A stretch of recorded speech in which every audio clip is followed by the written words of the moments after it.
I was born in 1980, so I was probably the perfect age to enjoy a movie like Red Sonja. It is an exceedingly goofy, cheesy movie, but I saw it when I was like 7 years old or something, and it was awesome. It has barbarians with swords and a dragon moat monster thing and a evil queen wizard person. It's a fantasy adventure. Love that stuff. I still do love that stuff, and I actually haven't seen Red Sonja in a long, long time. So I'm not sure how much I'd enjoy it today. It would probably be just mostly nostalgia because when I think about the movie, I'm like, wow, that's really cheesy and dumb. But I do remember when I was in the single digit ages, really liking the film. So, hey, Red Sonja is a comic book. And it has been for a long time. The one I'm reading is one of the more modern entries, mainly because that's what's available on the unlimited service on Comixology. I think Gail Simone writes this one. This run of the character, anyway. So, Red Sonja, let's do it. Pretty good, pretty good. It actually took me like two issues to really warm up to it. For me, it got better as it went along. It tells a pretty good story. Um, Basically, King Good Guy is fighting King Bad Guy and wins. So King Bad Guy, he's cowardly and he sloughs off into exile somewhere, plotting his revenge.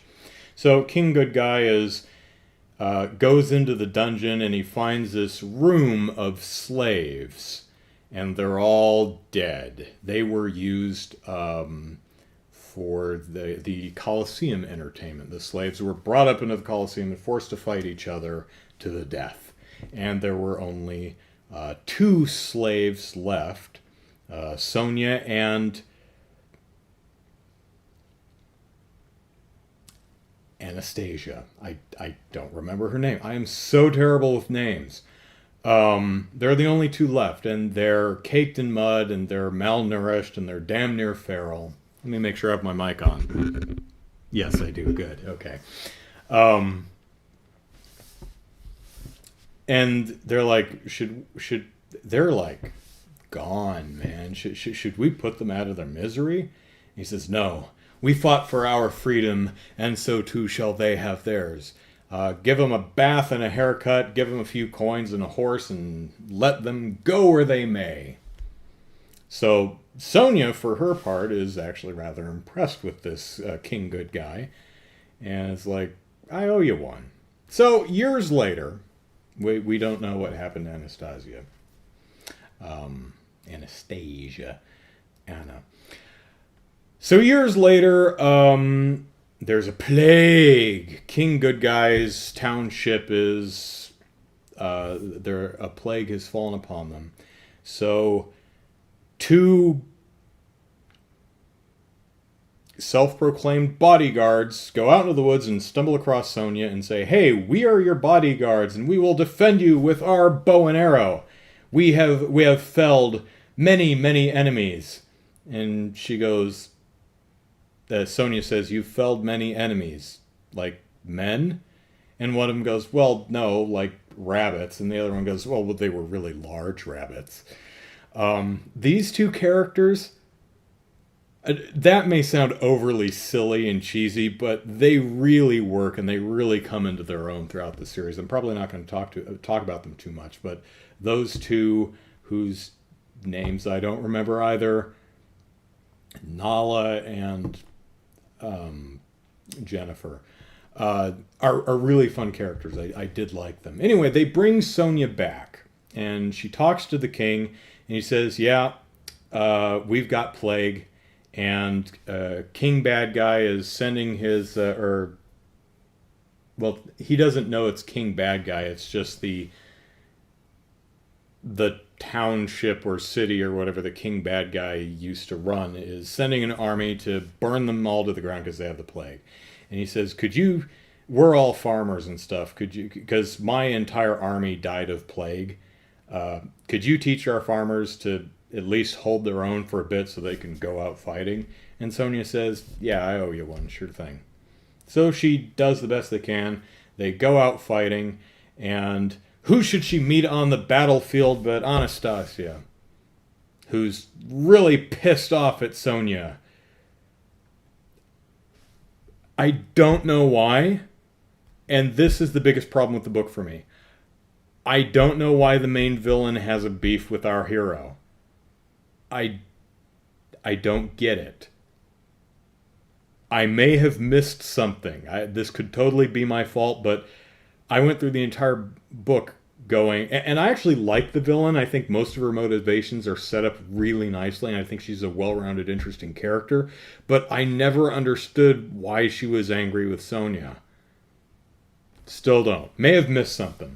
So they fight on the battlefield, and it turns out that Sonja has plague too, so Anastasia spares her. And one of Anastasia's things is she's haunted by the souls of the people that Sonja and she slaughtered in the arena. And so in her mind, she's constantly surrounded by the ghosts of the people she's killed, who are goading her on to provide them with other souls to keep them company on the other side.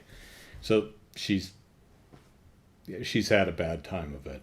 But anyway, she says, Sonja, you're plague-ridden, so you're going to die anyway. So Sonja goes off into the woods, and there's a flashback, and then she digs herself a grave and lays in it. And then our two bodyguard hero girls, they come and they find her and they say, hey, there's a cure for the plague, let's drag your ass right back. And so they drag her ass right back. And the king's son, who, not very good with the sword, but good with the potions and alchemy and stuff, fixes her right up with a giant leech that he attaches to her stomach that sucks out all the poison. Seriously, this is a leech that you carry like a bundle of firewood. And puts the leech on her stomach, and Sonja says, ouch! Like anyone would. So, where's the story go from here?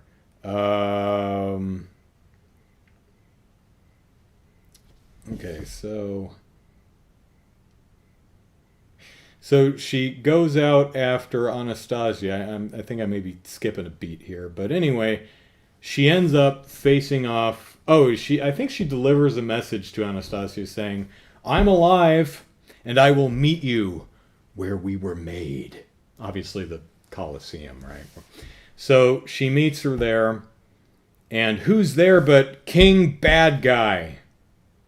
And he says, ha ha ha, I've been here this whole time, and the plague thing that I, had you, Anastasia, you were conscripted to go murder all these people under the guise that you were destroying a plague so it didn't spread any further. I just poisoned all of them.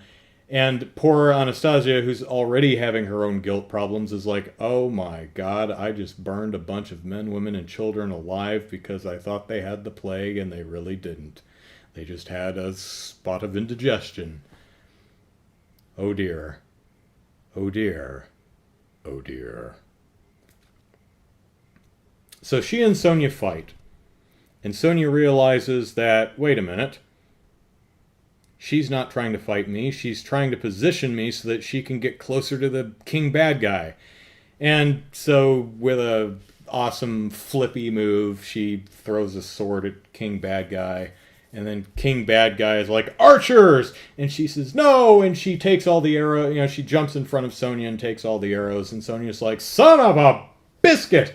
And charges and grabs King Bad Guy and chucks him out into the field. And the slave Leia that the king had on his arm, constantly filling his wine. He'd mentioned that, hey, the slave Leia person I have here, I murdered her husband with poison, and now I rape her and have her fill my wine goblet. And Sonja's about to stab this guy in the face, and slave Leia says no. And she's like, what? And she says, I poisoned his goblet. Like, a lot. Yeah. Yeah, his intestines are probably on fire at this point. And King Bad Guy's like, barfity, barfity, barf, thump, and he's dead. And Anastasia is still riddled with arrows, but she's alive. But she gets stabbed in the back by the king's son. And he's like, you killed my father, which she did. So I kill you. And then Sonja's like, yeah, but you made the poison. And he's like, oh, but I made the antidote, and I can probably cure death because I'm so awesome at this potion stuff. And she chops his head off. And Sonja rides off into the sunset to have more adventures. I'm honestly not doing the story any justice, but it's pretty darn good. I quite enjoyed it. The art is attractive. The characters are interesting and fun and well-rounded. I just genuinely don't understand why Anastasia is so damn angry at Sonja. And again, yeah, maybe I just missed something while reading the book. So, any ideas? Comments? So, Red Sonja, I liked it. It was good. So, yeah. See you tomorrow.